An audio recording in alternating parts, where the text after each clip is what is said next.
Yeah, yeah, yeah, yeah, yeah, Native American. When I say that, does this come to mind? Tell me about your story. Was there blood, sweat, or tears? Maybe there was some glory over your last 100 years. Within their Now, homeland, fast forward to this prisoners they century. were. Is this what you A see? powerful people, a powerful prayer.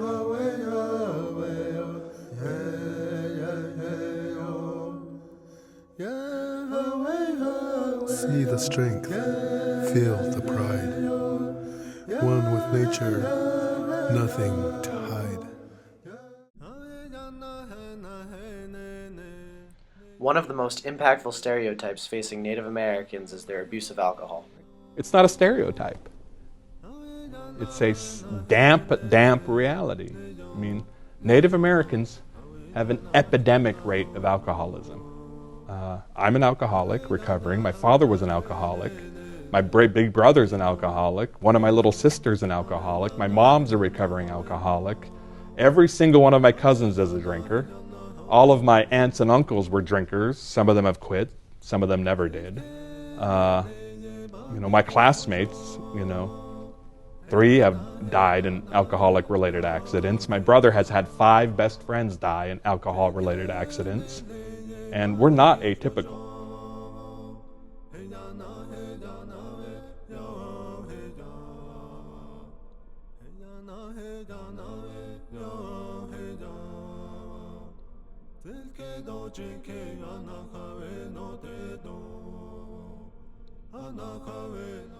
In fact, about 32% of Native Americans on reservation consume alcohol on a day-to-day basis.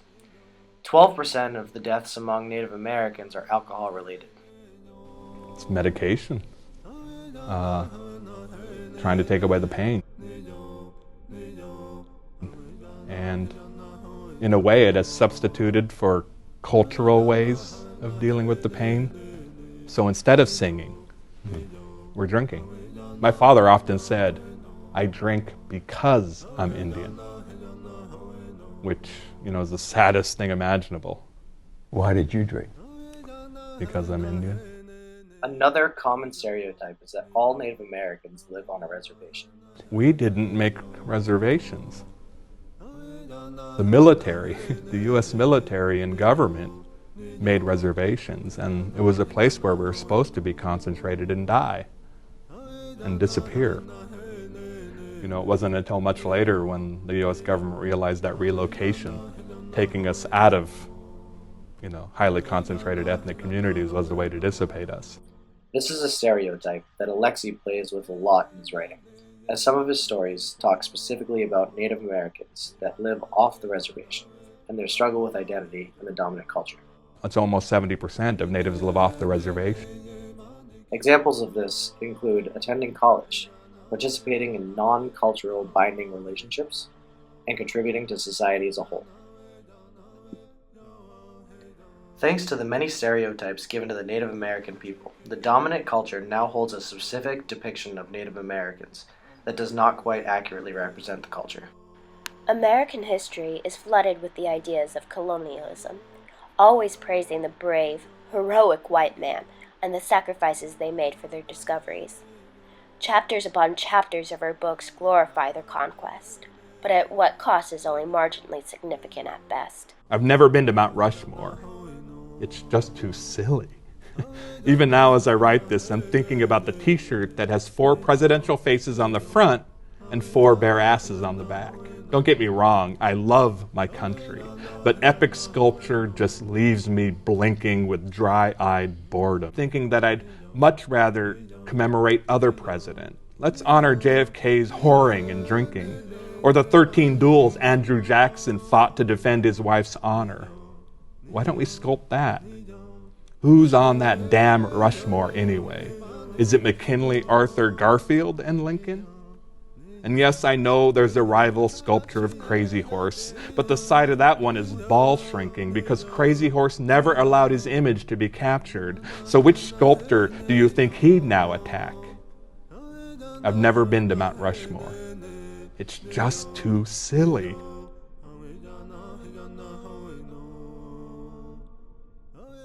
We seem to forget a culture almost completely wiped out by genocide for our own selfish wants. Headdresses, once reserved for the most influential amongst the tribe, are now more popular, geared with skimpy, revealing clothing, or accessories to music festivals. Gone are the acts of bravery or sacrifice, bloodshed and people lost.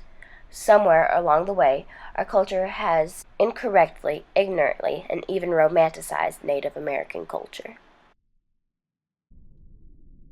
In Alexie's work, 10 Little Indians, these ideas of what it means to be Native are confronted by each of the characters.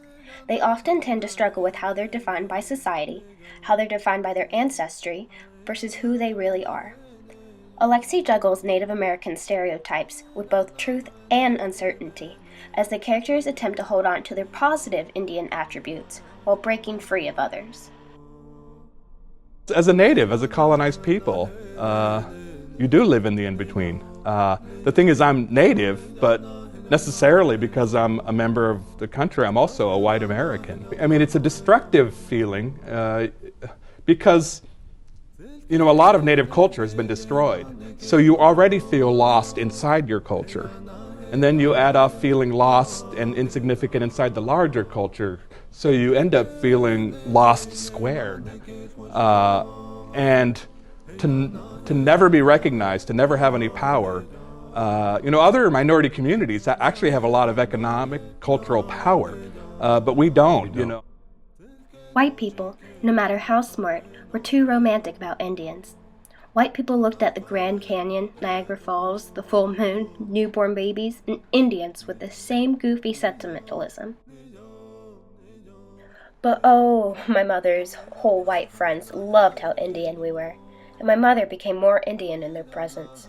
My mother's name became more Indian. "Oh, Estelle walks above," said Ginger, the militant vegan. "That's such a beautiful Indian name. What does it mean?" "Oh, well," my mother said, "I guess it means I walk above stuff." She didn't have the guts to tell her that walks above wasn't her real name. Her real last name was Miller, but that wasn't so romantic.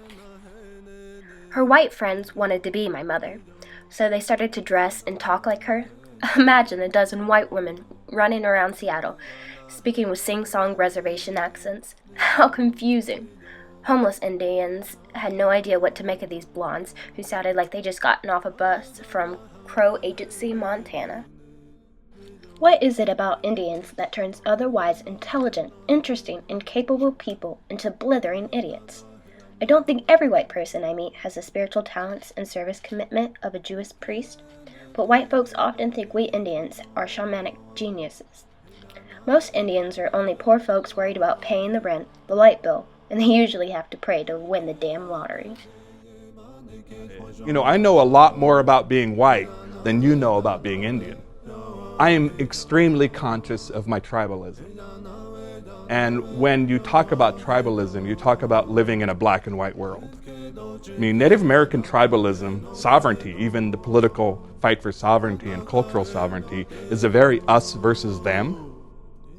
We don't play that kind of ball here. "What kind of ball are you talking about?" I asked him. "You know what kind of ball I'm talking about," he said. "No, you tell me what kind of ball you're talking about. I'm talking about your kind of ball." Big Bill had pulled out his thesaurus to call me a synonym for nigger, a metaphor for nigger. Political correctness has forced racists to become poets. "Hey, Big Bill," I said, "why don't you call me what you really want to call me?" He blinked. "You know what I'm thinking, Bill? I'm thinking you have to work for my kind of ball player all day. You have to look at those kinds of ball players every day of your life. After a long day in court, sitting next to one ball player after the other, the last thing you want to do is see another one of those ball players when you come to shoot hoops with your buddies. Am I right, Big Bill?" "What are you?" the driver asked. "What do you mean?" "I mean, you are not white. Your skin, it is dark like mine." "Not as dark as yours." "No," said the driver, and laughed. "Oh, I'm sorry if I offended you. I'm not anti-Semitic. I love all of my brothers and sisters, Jews, Catholics, Buddhists, even the atheists. I love them all.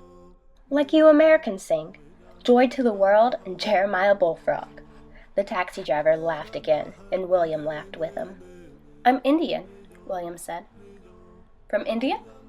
No, not jewel on the forehead Indian, William said. I'm a bows and arrows Indian. Oh, you mean 10 little, 9 little, 8 little Indians? Yeah, sort of, William said. I'm that kind of Indian, but much smarter. I'm a Spokane Indian. We're salmon people. My mother was super smart, and I was smart by osmosis. But she was born smart on the Spokane Indian Reservation and studied her way into the University of Washington during a time when she was pretty much the only Indian on campus, aside from 2 Snohomish janitors, a Yamaka cook at one of the dorms. It's tough to be a smart girl anywhere, but it's way tough on the res. But what does all of this mean? What significance does it hold? Like all cultures, Native Americans are subjected to stereotypes. Many do indeed struggle with alcoholism. There are those who are poor and those who grow up on and never leave the reservation. Not as frequently talked about are those who are sober, living in cities and towns or with higher educations. Their ethnicity alone does not define them. This is not to be confused with a lack of cultural significance, for, as Alexie writes, quote, so, okay, in the end, maybe I am proud to be an Indian, but I don't want to wear a t-shirt with my tribal enrollment number printed on the front and a photograph of Sitting Bull ironed on the back. On the long list of things that I am, I'd put Indian at number 3, behind Bitterly Funny at number 2, and Horny Bastard at number 1 for the last 27 years running. End quote. Their culture should be respected for their sacrifice and preservation. Quote, I'm scared of white liberals who love Indians. I figure about 75% of white liberals who hang around Indians will eventually start believing they're Indians, then start telling us Indians how to be Indian. So I am a victim of only one misguided idea about who I am. End quote. So what lessons can we learn from this story? Corliss asked. Never pretend to be an Indian when you're not, he said. Hey,